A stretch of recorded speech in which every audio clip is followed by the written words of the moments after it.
press the bell icon on the YouTube app and never miss another update.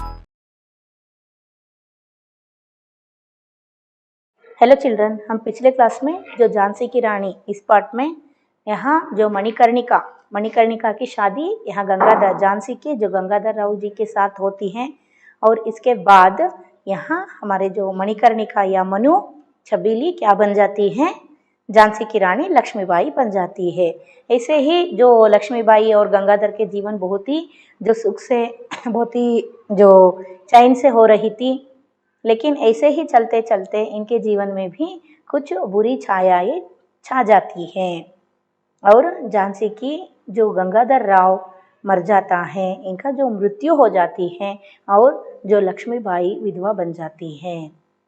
समझ में आई ना। और इसके बाद क्या होती है हम देखते हैं। बुझा दीप झांसी का तब डालहौसी मन में हर्षाया, राज्य हड़प करने का उसने यह अच्छा अवसर पाया। फौरन फौजे बेज दुर्ग पर अपना झंडा फहराया, लावारिस का वारिस बनकर ब्रिटिश राज्य झांसी आया।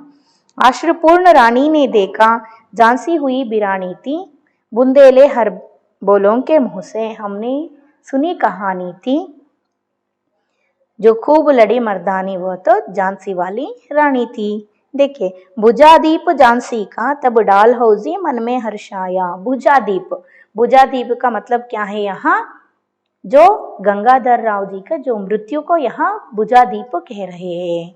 जो गंगाधर राव जी के जो मृत्यु के बाद जो डालहौसी मन में हर्षाया। डालहौसी कौन है? डालहौसी जो 1857 में यानी 1857 में अंग्रेजी सरकार का वाइसराय था। जो अंग्रेजी सरकार के जो वाइसराय जो अपने ही मन में हर्षाता है। क्यों हर्षाता है? क्यों इसको खुशी होती है कि जो डालहौसी ने जो एक नया नीति को जारी में लाया था। इस नीति का जो नाम है राज्य हड़प नीति। इस राज्य हड़प नीति के अनुसार यानी जो राज्यों को कैप्चर करना, इस नीति के अनुसार जो किसी भी जो राज्य के राजा मर जाता है तो उस राजा के जो कोई भी संतान नहीं हुआ हो तो वो निसंतान मरा हुआ हो तो ऐसे जो राज्यों को यहाँ इस नीति के अनुसार राज्य हड़प नीति के अनुसार ब्रिटिश सरकार ने अपने ही कब्जे में कर जाती है और अपने ही अधिकार को चलाता है।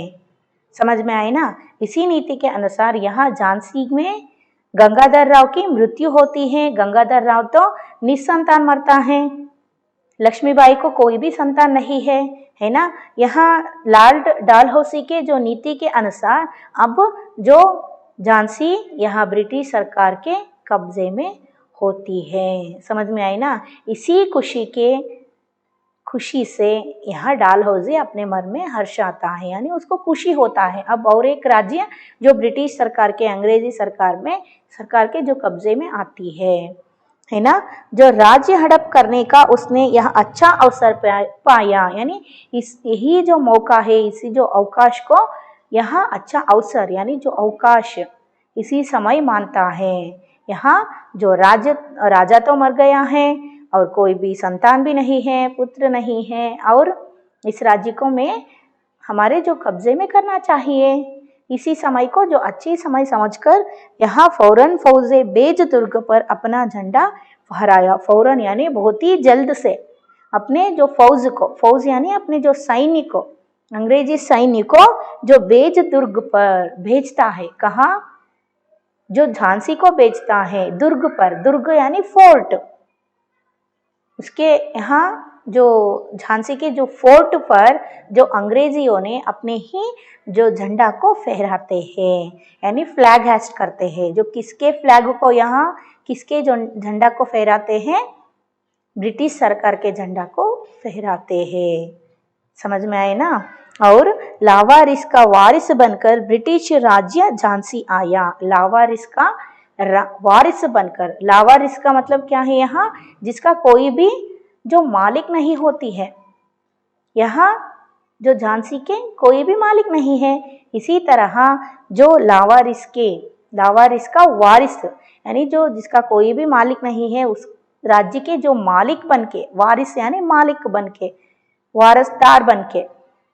यहाँ ब्रिटिश सरकार ने आकर झांसी पर जो आक्रमण करती है और उसको अपने ही कब्जे में ले लेती है। ब्रिटिश राज्य झांसी आया और अश्रुपूर्ण रानी ने देखा झांसी हुई वीरानी थी। अश्रुपूर्ण यानी रोती हुई, जो आंसू भरे हुए आंखों से झांसी की रानी लक्ष्मीबाई उनको देखती थी। अपने ही राज्य झांसी यहाँ ब्रिटिश सरकार के जो कब्जे में होती है और जो झांसी के जो महल पर या जो फोर्ट पर, दुर्ग पर यह ब्रिटिश सरकार के जो झंडे फहराते हुए झांसी रानी ने देखती है। वो भी बहुत ही रोती हुई, बहुत ही दुख की स्थिति में लक्ष्मीबाई देखती है। समझ में आई ना। और ये ब्रिटिश सरकार ने अपने जो झंडा फहराने का मतलब क्या है, यहाँ उस दिन के बाद, ये झंडा फहराने के बाद सभी उस जो राज्य हैं, जिस राज्य के फोर्ट पर या दुर्ग पर ये अपने झंडे को फहराते हैं, ब्रिटिश सरकार के लोग या ब्रिटिश सरकार के जो फौज, उनके जो वाइसराय रहते हैं, वो वहाँ अपने झंडे को फहराते हैं। तो इसका मतलब उस राज्य का सारे जो अधिकार जो ब्रिटिश सरकार के हाथ में ही रहती है, उनसे ही अधिकार से यहाँ उस राज्य चलता है। उस राज्य का राज्यभार सिर्फ ब्रिटिश सरकार ही करता है। समझ में आई ना। इसी तरह यहाँ जो झांसी भी जो अंग्रेजी सरकार के कब्जे में होती है, जाती है। समझ में आई ना। देखिए बच्चों, यहाँ हम हिस्ट्री में जो हम पढ़ते हैं कि जो गंगाधर राव अपने जो पहला पुत्र के जो यहाँ क्या कहते हैं कि अपमृत्यु के जो चिंता से ही यहाँ जो गंगाधर राव उसके ही जो चिंता में मर जाता है। इसके बाद जो लक्ष्मीबाई ने आनंदराव नाम की एक जो पुत्र को या एक बच्चा को गोद में लेती है। समझ में आई ना। गोद में लेने का मतलब क्या है, जो अडॉप्ट करती है। लेकिन यहाँ जो ब्रिटिश सरकार के ये जो नीति है, जो डालहौसी के जो नीति है, राज्य हड़प नीति, इसके अनुसार जो यहाँ राजा के खुद का जो बच्चा होना चाहिए, जो अडॉप्ट किए हुए, गोद में लिए हुए बच्चे के जो कोई भी जो नहीं मानते थे, इसको मान में नहीं लेते थे। समझ में आई ना। ಅಂದ್ರೆ ಮಕ್ಕಳು ಇಲ್ಲಿ ಯಾವುದೇ ಆ ರಾಜ ತೀರ್ಕೊಂಡಿದ್ದಾನೆ, ಒಂದು ರಾಜ್ಯದ ರಾಜ ತೀರ್ಕೊಂಡಿದ್ದಾನೆ ಅಂತ ಹೇಳಿದ್ರೆ ಆ ರಾಜ್ಯದ ರಾಜನಿಗೆ ಯಾವುದೇ ರೀತಿ ಮಕ್ಕಳು ಆಗಿಲ್ಲ ಅಂತ ಹೇಳಿದ್ರೆ ಆ ರಾಜ್ಯವನ್ನ ಬ್ರಿಟಿಷ್ ಸರ್ಕಾರ ತನ್ನ ವಶಕ್ಕೆ ತಗೊಳುತ್ತೆ. ಹಾಗೆ ಇಲ್ಲಿ ಲಕ್ಷ್ಮೀಬಾಯಿ ಆನಂದರಾವನ್ನೋ ಒಂದು ಮಗುವನ್ನ ದತ್ತು ತಗೊಳ್ತಾಳೆ ರಾಜ ತೀರ್ಕೊಂಡ್ಮೇಲೆ. ಆದರೆ ಇಲ್ಲಿ ದತ್ತು ಪುತ್ರರಿಗೆ ಯಾವುದೇ ಹಕ್ಕಿಲ್ಲ ಅನ್ನೋದನ್ನು ಸಹಿತ ಇಲ್ಲಿ ಏನು ಮಾಡುತ್ತೆ, ಬ್ರಿಟಿಷ್ ಸರ್ಕಾರ ಜಾರಿಗೆ ತರುತ್ತೆ. ಲಕ್ಷ್ಮೀಬಾಯಿ ಇದನ್ನೇ ಇಟ್ಕೊಂಡು ಕೋರ್ಟಲ್ಲಿ ಮೊಕದ್ದಮ डालती है. अर्थ आयता. लेकिन इसका कोई भी वहाँ जो बात नहीं चलती है, ಅಂದರೆ ಯಾವುದೇ ರೀತಿ ವಿಚಾರಣೆ ಏನು ಸಹಿತ ಮಾಡೋದಿಲ್ಲ. ಗೊತ್ತಾಯ್ತಾ. ಈ ರೀತಿ ನಾವು ಹಿಸ್ಟ್ರಿಯಲ್ಲಿ ಓದಿದ್ದೀವಿ, ಬಟ್ ಇಲ್ಲಿ ಏನನ್ನೋ ಅದನ್ನು ಕೊಟ್ಟಿಲ್ಲ. ಹೌದಾ. इसी तरह यहाँ क्या हो जाती है, इस जो स्टैंजा के बारे में आप समझ गए ना आप. फिर जो नेक्स्ट स्टैंजा, अनुनय विनय नहीं सुनता है, विकट फिरंगी की माया, व्यापारी बन दया चाहता था, जब यहाँ भारत आया, डालहौसी ने पैर फसारे, अब तो पलट गई काया, राजाओं नवाबों को भी उसने पैरों ठुकराया.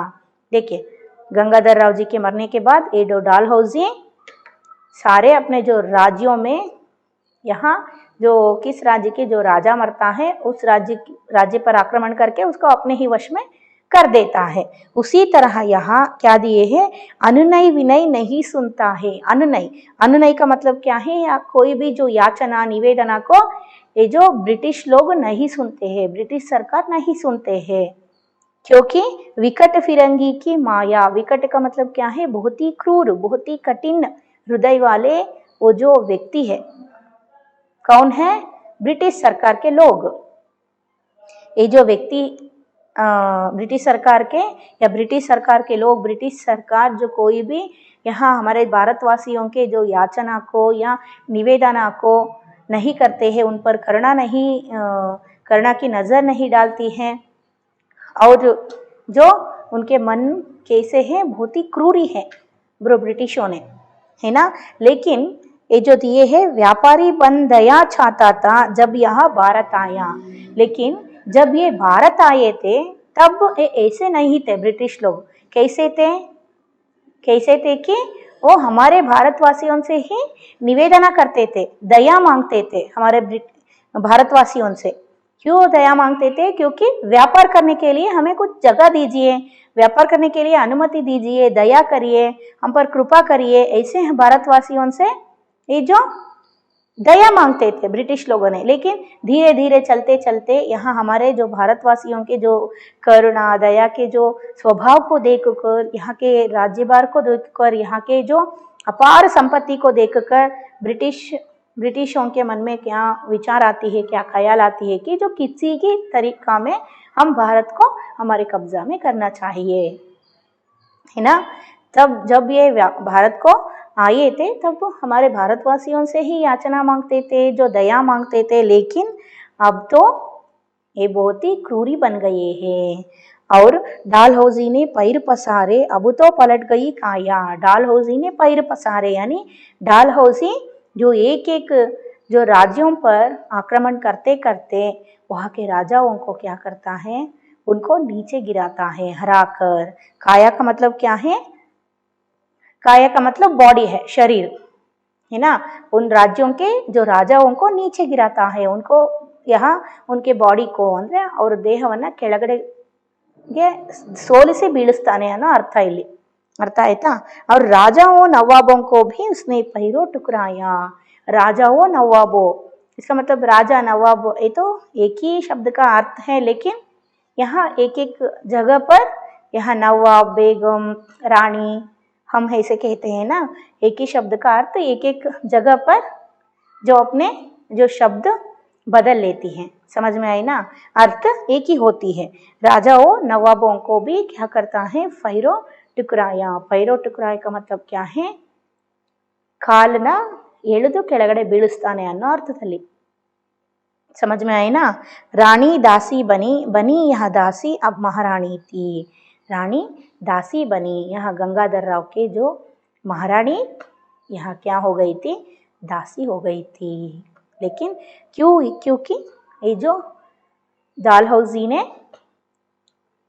जो किस राज्य के राजा मरता है तो उस राज्य के जो राजा के पत्नी को या रानी को वो मर्यादा नहीं देता था। समझ में आए ना, सम्मान नहीं करता था। बुंदेले हरबोलों के मुंह से हमने सुनी कहानी थी, खूब लड़ी मर्दानी है तो झांसी वाली रानी थी। देखिए इस जो स्टैंजा के जो भावार्थ है कि जो ब्रिटिश सरकार के जो लोगों को, ब्रिटिशों को या कुछ भी दया करुणा या जो याचना मांगने पर भी वो भारतवासियों पर दया नहीं करते थे। और यहाँ वो तो बहुत ही क्रूरी थे, बहुत ही कपटी थे, क्रूरी थे, उनको दया ही नहीं थे। लेकिन जब वो भारत आए थे तब हमारे भारतवासियों से ही वो याचना करते थे, व्यापार करने के लिए जो अनुमति मांगते थे, व्यापार करने के लिए दया मांगते थे। लेकिन अब क्या हो गई है, वो क्रूरी बनकर वो डालहौसी ने, यहाँ लॉर्ड डालहौसी ने अपने राज्य हड़प नीति के अनुसार जो राज्यों पर आक्रमण करके वहाँ के राजा नवाबों को हराकर, उनसे लड़कर, उनको हराकर उन राज्यों को अपने ही वश में कर लेता है। समझ में है ना। अब हम आगे जाते हैं जो नेक्स्ट पंक्ति यानी जो नेक्स्ट स्टैंजा। चीनी राजधानी दिल्ली की लिया नकलो बातों बात, कैद पेशवाता बिटूर में हुआ नागपुर का भी घात, उदयपुर तंजौर सतारा कर्नाटक की कौन बिसात, जबकि सिंध पंजाब ब्रह्म पर अभी हुआ था वज्र निपात। बंगाले मद्रास आदि की भी तो यही कहानी थी। बुंदेले हर बोलों के मुंह हमने सुनी कहानी थी, खूब लड़ी मर्दानी है तो झांसी वाली रानी थी। देखिए यहाँ डालहौजी ऐसे ही जो ब्रिटिश सरकार ने ऐसे ही एक एक करके 1 by 1 सभी राज्यों को अपने वश में कर लेना शुरू कर देता है। और ऐसे ही चीनी राजधानी दिल्ली की यानी दिल्ली के देखिए यहाँ जो हमारे इंडिया में जो कहाँ जगह है एक बाय एक 1 by 1 या क्या करते जाते हैं कि ब्रिटिश सरकार अपने ही कब्जा में लेना शुरू करते हैं। देखिए ब्रिटिश राजधानी दिल्ली की लिया लखनऊ बातों बात। देखिए ब्रिटिश सरकार दिल्ली की राजधानी यानी हमारे जो कैपिटल सिटी दिल्ली है ना, वहाँ भी कब्जा करते हैं, वहाँ भी जो आक्रमण करते हैं। लखनऊ को बातों बात में ही वश कर देते हैं। बातों बात का मतलब क्या है, बहुत ही जल्दी ही जो लखनऊ को भी वश में कर देते हैं। कैद पेशवा था बिटूर में, और पेशवा यानी पेशवा को कैद करके जो बिटूर में रखे थे, हुआ नागपुर का भी घात, और नागपुर में भी ये तो आक्रमण करके कब्जे में कर लेते हैं। उदयपुर, तंजौर, सतारा, कर्नाटक की कौन बिसात, यानी यहाँ भी अपने ही सामर्थ्य, वो भी अपने ही छल से कपट से सभी राज्यों पर ये तो आक्रमण करके अपने वश में कर लेते हैं। जबकि सिंध, पंजाब, ब्रह्म पर अभी हुआ था वज्रनिपात। देखिए इस समय में भी जो सिंध, पंजाब, ब्रह्म, जो इन सभी जो राज्यों में यहाँ भी अपने पैर रखकर आक्रमण करके यहाँ के राजाओं को भी अपने कब्जे में कर लेते हैं। यानी यहाँ के राजाओं को हराकर उन राज्यों को अपने ही कब्जे में कर लेते हैं। लेकिन बिजली गिरी का मतलब क्या है, एकाएक आक्रमण करके उन राजाओं को गिरा लेता है, हरा देता है। ब्रिटिशों के जो फौज, जो बंगाले मद्रास आदि की भी तो यही कहानी थी। बंगाले मद्रास, ये जो बंगाले यानी जो आज के जो चेन्नई है ना, इसी को यहाँ बंगाले कहते हैं, और मद्रास, इन सभी राज्यों के भी यही हाल थी। आप यहाँ देख सकते हैं मैप में जो ब्रिटिश कॉन्क्वेस्ट ऑफ इंडिया था, आप यहाँ देख सकते हैं कि नीचे यहाँ दिए हैं, है ना, आप पिक्चर में देखिए। ऐसे ही एक एक करके ये जो ब्रिटिशों ने यहाँ दिल्ली, लखनऊ, जो बिटूर, नागपुर, उदयपुर, तंजौर, सतारा, कर्नाटक, बिसात, सिंध, पंजाब, ब्रह्म, बंगाले और आज की जो चेन्नई, मद्रास, इन सभी राज्यों को अपने छल से कपट से, अपने जो बेईमानी से अपने वश में कर देते हैं। समझ में आई ना? वो कैसे लड़ते हैं हमारे भारतवासियों के साथ, जो कपट से छल से लड़ते हैं। समझ में ना? ऐसे लड़कर भारतों के जो राज्यों को अपने जो वश में कर लेते हैं। समझ में आई ना? यहाँ जो इस स्टैंजा का जो भावार्थ है कि जो डालहौसी ने एक एक करके, यहाँ अंग्रेजी सरकार ने एक एक करके भारत के जो राज्यों को अपने ही वश में कर लेते हैं, अपने छल से कपट से। यहाँ जो राज्यों को दिए हैं, उदयपुर, तंजौर, सतारा, कर्नाटक, दिल्ली, लखनऊ और मद्रास, और आज के जो बंगाले, आज के जो चेन्नई है, इन सभी राज्यों को अपने वश में छल से कपट से कर लेते हैं। समझ में आई ना? आगे के जो स्टैंजा है, रानी रोई रनिवासों में बेगम गम से थी बेजार, उनके गहने कपड़े बिकते थे कलकत्ते के बाजार, सरे आम नीलाम छापते थे अंग्रेजों के अखबार, नागपुर के जेवर ले लो, लखनऊ के लो नौलखार, यो पर्दे की इज्जत परदेशी के हाथ बिकानी थी, बुंदेले हर बोलों के मुंह से हमने सुनी कहानी थी, खूब लड़ी मर्दानी ये तो झांसी वाली रानी थी। देखिए, रानी रोई रनिवासों में, बेगम गम से थी बेजार। रानी रोई रनिवासों में, इसका मतलब क्या है? ये जो यह राज्यों को ऊपर के जो स्टैंजा में दिए हैं आपको, इन सभी राज्यों के जो रानियां रहते थे, वो सभी अपने रनिवासों में, यानी जो रानी कहाँ वास करते हैं, उस स्थान पर बैठकर वो रोते थे। समझ में आए ना? ब्रिटिश जो सरकार के और ब्रिटिश की जो फौज के यहाँ उनके जो अधिकार से उनके जो क्रूरत्व से वहाँ के रानियाँ रोते थे और बेगम गम से थी बेजार। बेगम, बेगम यानी बेगम का मतलब ही रानी ही है ना। अलग अलग स्थान पर जो रानी को ही अलग अलग नाम से पुकारते हैं, समझ में आए ना। यहाँ जो दिल्ली में जो बेगम बोलते हैं, है ना, जो वहाँ जो बेगम गम से यानी बहुत ही दुख से परेशान थी, परेशान हो गई थी। उनके गहने कपड़े बिकते थे लखनऊ के कलकत्ते के बाजार। यहाँ जो उनके किनके जो रानियों के गहने जो कपड़े, ये तो बहुत ही शानदार कपड़े होते हैं, बहुत ही कीमती जो चीज़ होते हैं। राजा और राजा महाराजाओं ने और रानियों ने जो पहनने वाले जो गहने रहते हैं या जेवर रहते हैं, कपड़े रहते हैं, बहुत ही जो कीमती कपड़े होती हैं, है ना, महंगी कपड़े होते हैं। ऐसे जो कपड़ों को, ऐसे जो जेवर को, गहनों को, कंगन को, यहाँ उनके हार को कलकत्ते के जो बाजार पर, कलकत्ते के जो मार्केट पर ब्रिटिशों ने, अंग्रेजियों ने जो सेल करते थे, बेचते थे कम दाम में, समझ में आए ना। वो भी पुकार कर चिल्ला चिल्ला के।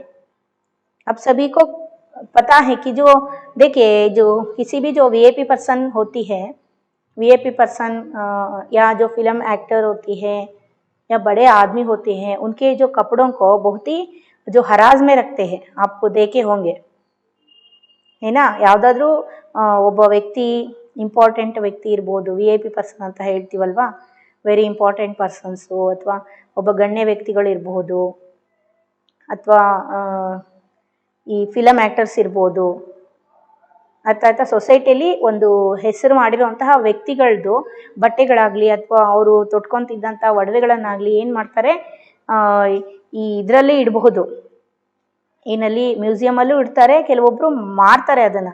ಅದಕ್ಕೆ ಎಷ್ಟು ಬೆಲೆ ಇರುತ್ತೆ ಅಂದರೆ, ನಾವು ನಾರ್ಮಲಾಗಿ ಅದೇ ಥರದ ಬಟ್ಟೆ ಅಂಗಡಿಯಲ್ಲಿ ತೊಗೊಂಡ್ರೆ ಅದಕ್ಕೆ ಬೆಲೆ ಇರೋದಿಲ್ಲ. ಆದರೆ ಅವರು ಹಾಕ್ಕೊಂಡಿರುವಂತಹ ಬಟ್ಟೆಗಳಿಗೆ ಎಷ್ಟೊಂದು ಬೆಲೆಗಳನ್ನು ನಾವು ಇಷ್ಟೊಂದು ಬೆಲೆ ಕೊಟ್ಟು ಮಾರೋದನ್ನು ನಾವು ನೋಡಿದ್ದೀವಿ, ಹೌದಲ್ವಾ. ಅದೇ ಥರನೇ ಇಲ್ಲಿ ಯಾವುದೇ ರೀತಿಯೂ ಬೆಲೆನೇ ಇಲ್ಲ ಬ್ರಿಟಿಷ್ನವರಿಗೆ. ಒಬ್ಬ ರಾಣಿ ಹಾಕ್ಕೊಳ್ತಿದ್ದ ಒಡವೆಗಳು, ಒಬ್ಬ ರಾಜ ಹಾಕ್ಕೊಳ್ತಿದ್ದ ಒಡವೆಗಳು, ಬಟ್ಟೆಗಳು ಅಂತ ಹೇಳಿದರೆ ಯಾವುದೇ ರೀತಿ ಬೆಲೆನೇ ಇಲ್ಲ ಅದಕ್ಕೆ. ಆ ರೀತಿ ರೋಡ್ನಲ್ಲೆಲ್ಲ ಮಾರ್ಕೆಟಲ್ಲಿ ಮಾರ್ತಾ ಇದ್ರಂತೆ, है ना। इसी से वहाँ के रानियाँ बहुत ही परेशान थे, दुख हुए थे उनको। देखिए आप यहाँ देख सकते हैं, यहाँ देखिए इसे जो बाजार में आप पिक्चर में देख सकते हैं, इसे जो बाजार में ब्रिटिश लोगों ने हमारे जो देश के रानियों के जो गहने जेवर को यहाँ जो बेचते थे, सरेआम नीलाम छापते थे अंग्रेजों के अखबार। देखिए ये सभी विषय यहाँ सरेआम यानी वो top headlines of the newspaper. यहाँ अखबार का मतलब क्या है, न्यूज़पेपर। जो किसके न्यूज़पेपर हैं, किसके अखबार हैं, जो अंग्रेजों के अखबार में यहाँ हेडलाइंस में आते थे, सभी विषयों के बारे में, समझ में आए ना। और नागपुर के जेवर ले लो, लखनऊ के लो नौलख हार। देखिए वो भी चिल्ला चिल्ला कर बेचते थे। देखिए नागपुर के जो जेवर ले लो, लखनऊ के जो नौलख हार, ऐसे जो चिल्ला के कोई भी यहाँ रानियों को, जो भारत के जो राजा महाराजाओं को, रानियों को जो किसी भी यहाँ जहाँ पर वो इज्जत नहीं देते थे, कुछ भी इज्जत नहीं देते थे, उनको सम्मान नहीं करते थे, है ना। इसी विषय को यहाँ बोल रहे हैं। यो पर्दे की इज्जत पर देशी का हाथ बिकानी थी। देखिए जो पर्दे के इज्जत पर, यानी जो इज्जत का यानी जो ರೆಸ್ಪೆಕ್ಟ್, ಒಂದು ಮರ್ಯಾದೆ ಅನ್ನೋ ಒಂದು ಪರ್ದೆಯಲ್ಲಿ यहाँ जो बिकानी थी देशी का यानी अपने ही देश का, हमारे जो देश का, इंडिया के जो इज्जत को क्या करते थे, बहुत ही जो इंसल्ट करते थे। यहाँ बिकानी का मतलब क्या है, जो इंसल्ट करना। हमारे देश के जो रानियों के, महाराजाओं के बहुत ही जो बेईमानी से, यहाँ बहुत ही जो लोएस्ट, जो हम क्या कहते हैं, एक ಮಾನವೀಯತೆನೇ ಇಲ್ಲ, ಹ್ಯುಮ್ಯಾನಿಟಿನೇ ಇಲ್ಲ, ಝೀರೋ ಹ್ಯುಮ್ಯಾನಿಟಿಯಲ್ಲಿ ಏನು ಮಾಡ್ತಾ ಇದ್ರು, ಇಲ್ಲಿ ಕಿಂಚಿತ್ತು ಬೆಲೆ ಇಲ್ಲ ಅಂತ ಹೇಳ್ತೀವಲ್ವ ನಾವು, ಝೀರೋ ಹ್ಯುಮ್ಯಾನಿಟಿ ಅಂತ.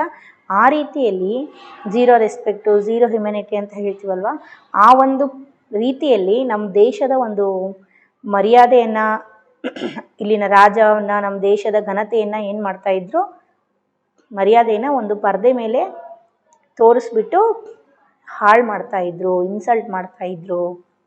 समझ में आए ना. और बुंदेले हर बोलों के मुँह से हमने सुनी कहानी थी, खूब लड़ी मर्दानी ये तो झांसी वाली रानी थी. यही जो यहाँ कह रहे हैं कि जो बुंदेले हर बोलों के मुँह से, ये जो सुनी कहानी है, कौन? हमारे लेखिका जो किसके? लक्ष्मीबाई के. Next stanza.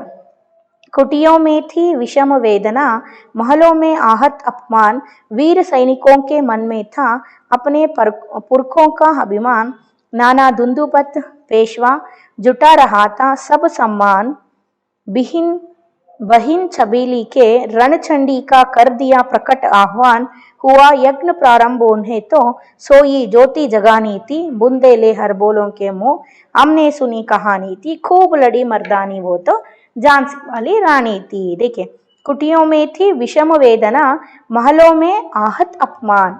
कुटियों में थी विषम वेदना. विषम का मतलब क्या है यहाँ? भयंकर. वेदना यानी जो दुख, और इनके ऊपर जो आक्रोश, किनके ऊपर?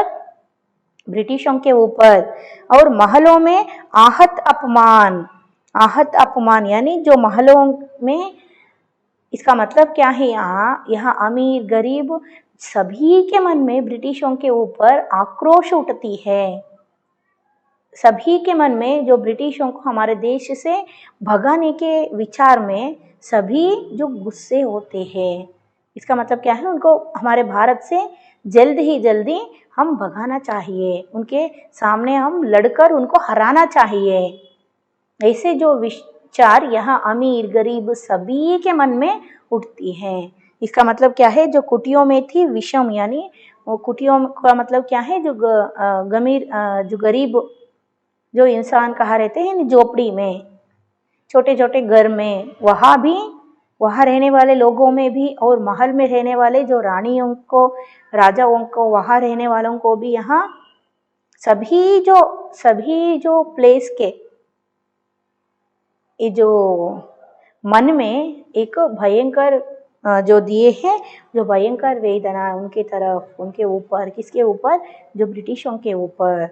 और वीर सैनिकों के मन में था अपने पुरखों का अभिमान. वीर सैनिकों के मन में यानी ये जो भारतवासियों के जो सैनिक हैं, सभी लोग को, जो भी लोग, जो कोई भी इंसान ब्रिटिशों के आमने सामने लड़कर लड़ता है, वो भी यहाँ सैनिक हैं. समझ में आए ना.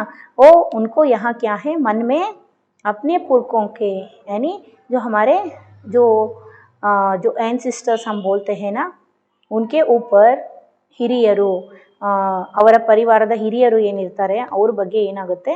ಅಭಿಮಾನ ಇರುತ್ತೆ, ಪ್ರೀತಿ ಇರುತ್ತೆ.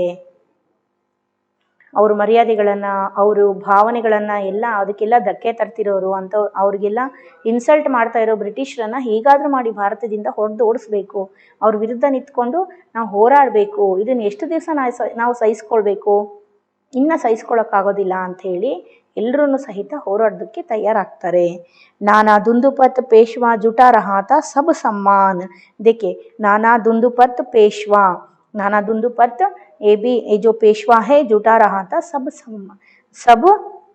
सामान, यानी ये जो नाना साहेब, हम पहले ही बोले थे ना, जो लक्ष्मीबाई के जो भाई हैं, मुंहबोली भाई, वो धुंधुपत और सभी सामान, यानी सभी लोगों के मन में जो ऐसे जो विचार आए तो ब्रिटिशों के आमने सामने लड़कर लड़ना चाहिए, तब सभी को यहाँ जमा करना और सभी जो उनके सामने युद्ध करने के लिए जो सामान जोड़ना, जो कार्य को यहाँ नाना धुंधुपत ने करना शुरू करता है. बहन छबीली के रणचंडी का कर दिया प्रकट आह्वान. यहाँ इतने दिन तक जो लक्ष्मीबाई ने सहन कर बैठी थी, लेकिन अब तो वो सह नहीं सकती है. अभी तक वो तो पार्वती की तरह बहुत ही शांति से रहती थी. कौन? लक्ष्मीबाई, लेकिन अब क्या हो गई, वो तो रणचंडी हो गई। कौन? लक्ष्मीबाई। लक्ष्मीबाई ने रणचंडी होती है, रणचंडी का आह्वान करते हैं। रणचंडी का आह्वान किए तो सभी लोग यहाँ शत्रु मर जाते हैं, है ना। उसी के भावार्थ में यह कह रहे हैं, हुआ यज्ञ प्रारंभ होने तो सोई ज्योति जगानी थी। हुआ यज्ञ प्रारंभ, यानी यहाँ यज्ञ का मतलब क्या है, ब्रिटिशों को हमारे भारत से भगाना और ब्रिटिशों को हराना, उनको मारना, है ना। यही जो यज्ञ है, इसी यज्ञ का प्रारंभ होती है। और यहाँ सोई ज्योति, सोई ज्योति का मतलब क्या है, सोए हुए ज्योति। इसका मतलब है जो झांसी रानी चुपचाप थी, है ना, वो अब जागती है, ब्रिटिशों को मार भगाने के लिए जागती है, रणचंडी का आह्वान करती है। समझ में आई ना। अब जो झांसी रानी जो रणचंडी बन जाती है। इसके आगे जो हुआ यज्ञ, जो मुंदेले हरबोलों के मुंह से हमने सुनी कहानी थी, झांसी खूब लड़ी मर्दानी है तो झांसी वाली रानी थी। यहाँ कुटियों में थी विषम वे। इसका ये जो स्टांजा का भावार्थ है कि यहाँ अमीर गरीब जो सभी लोगों ने यहाँ जो ब्रिटिशों के जो अधिकार को, उनके जो क्रूरत्व को सहनते सहनते अब तो उनके मन में जो क्रोध उठती है, भयंकर वेदना उठती है, और अपने जो पुरखों को भी यहाँ, यानी जो अपने एंसेस्टर्स को भी यहाँ जो बहुत ही हम उनके जो उनके ऊपर जो अभिमान है यहाँ हमारे भारतवासियों को, है ना, उनको यहाँ भारत जो ब्रिटिशों ने अवमान कर रहे हैं, उनको जो बहुत ही इंसल्ट कर रहे हैं, रानियों के जो महाराजाओं के बहुत ही कीमती कपड़ों को यहाँ बाजार में भेज रहे हैं, तो यहाँ इनके मन में क्या आती है कि जो ब्रिटिशों को हमारे भारत से भगाना चाहिए, इसलिए सभी ने क्रोधित हो उठते हैं, अमीर गरीब सभी लोग क्रोधित हो उठते हैं। और जो नाना धुंदुपत ने यहाँ जो युद्ध करने के सभी सामान को जोड़ता है और लक्ष्मीबाई को यहाँ जो रणचंडी के लक्ष्मीबाई के अंदर जो रणचंडी का आह्वान कर लेते हैं। समझ में आए ना। अब जो सोई हुई ज्योति सभी के मन में यहाँ जागती है, जो लक्ष्मीबाई जागती है और सभी के मन में भी यहाँ स्वतंत्रता के ऊपर आशा भी जागती है और स्वतंत्र पाने के लिए युद्ध करने का एक आक्रोश भी जागती है। समझ में आए ना। नेक्स्ट स्टैंजा, महलों ने दी आग झोपड़ी ने ज्वाला सुलगाई थी, यह स्वतंत्रता की चिंगारी अंतरतम से आई थी, झांसी चेती दिल्ली चेती लखनऊ लपटे छाई थी, मेरठ कानपुर पटना ने भारी धूम मचाई थी, जबलपुर कोल्हापुर में भी कुछ हलचल उकसानी थी, बुंदेले हर बोलों के मुंह से हमने सुनी कहानी थी, खूब लड़ी मर्दानी है तो झांसी वाली रानी थी। देखिए, महलों में दी आग, इसका मतलब क्या है, सभी जो महलों में ये जो इनके अंदर ब्रिटिशों को जो भगाने के लिए जो आक्रोश आती है, इसके ऊपर जो आग जलती है, इसका मतलब क्या है, जो विद्रोह की जो चिंगारी सभी पर बजाती है। समझ में आए ना, चिंगारी उठती है। झोपड़ी ने ज्वाला सुलगाई थी। अब इसका मतलब क्या है, झोपड़ी ने ज्वाला सुलगाई थी मतलब क्या है, झोपड़ी के अंदर रहने वाले जो भारतवासियों को भी यहाँ उनके अंदर भी ज्वाला आई, ब्रिटिशों को भगाने के लिए उनके ऊपर जो हम आक्रमण करके उनके साथ युद्ध करके यहाँ उनको हमारे भारत से मार भगाना चाहिए। ऐसे जो एक आक्रोश यहाँ झोपड़ी में रहने वाले लोगों पे मन में भी आती है। यहाँ अमीर गरीब में पहले ही बोले ना, अमीर गरीब जो सभी लोगों के मन में ब्रिटिशों के ऊपर आक्रोश आती है। और यह स्वतंत्रता की चिंगारी अंतरतम से आई थी। यहाँ स्वतंत्रता के जो चिंगारी, यहाँ स्वतंत्र पाने की एक आशा, एक जो युद्ध करने का ये जो वीरत्व सभी के मन में, यहाँ अंतरतन्मे का मतलब क्या है, सभी जो भारतवासियों के आत्मा से आई थी। ಅಂದ್ರೆ ಎಲ್ಲಾ ಭಾರತವಾಸಿಗಳ ಒಂದು ಆತ್ಮದಿಂದ ಅವರ ಅಂತರಾಳದಿಂದ ಇಲ್ಲಿ ಬಂದಿದೆ. ಏನರ ವಿರುದ್ಧ, ಬ್ರಿಟಿಷರ ವಿರುದ್ಧ, ಅವರ ಆಡಳಿತದ ವಿರುದ್ಧ, बुरा बुरा राज्यभार हम कह सकते हैं, बुरा अधिकार चलाने का एक जो क्या है, एक बुद्धि हम कह सकते हैं। ऐसे जो एक क्या कहते हैं, ऐसे जो रीति से यह सभी जो भारतवासियों ने ब्रिटिशों के साथ लड़ने के लिए आक्रोश उठते हैं, उनके मन में आक्रोश आती है। समझ में आई ना। झांसी चेती, दिल्ली चेती, लखनऊ लपटे छाई थी। देखिए यहाँ झांसी चेती, चेती का मतलब क्या है, जागती है। झांसी भी जागती है, झांसी के अंदर रहने वाले सभी लोग जागती हैं, ब्रिटिशों के ऊपर लड़ने के लिए जाग उठते हैं। और दिल्ली चेती, दिल्ली में भी चेती, वहाँ भी जागती है सभी लोग।